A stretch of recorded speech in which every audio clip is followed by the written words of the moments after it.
जय Jagannath welcome to my another mini blog. आज हूँ पवित्र अँला नवमी कार्तिक मास शुक्ल पक्ष नवमी तिथि यह पड़े।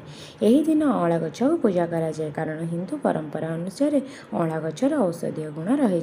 यही दिन साक्षी गोपाल माँ राधाराणी ओडियाणी बेश होता और लोक मैंने राधापाद दर्शन पर जाता। जेहेतु आज अँला नवमी तो माँ मो सकाल सकाल बिना पियाज रसुण टेस्टी उपमा और डालमा बनईला।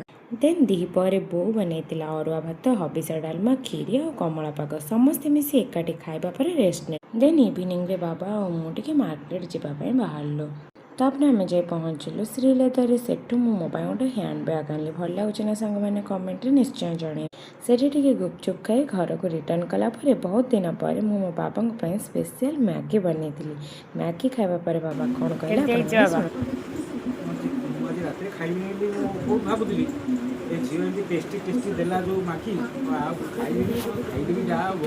लास्ट ब्लॉग भल लगी लाइक शेयर सब्सक्राइब करने को क्षमा बोली मैंने रही। जय जगन्नाथ।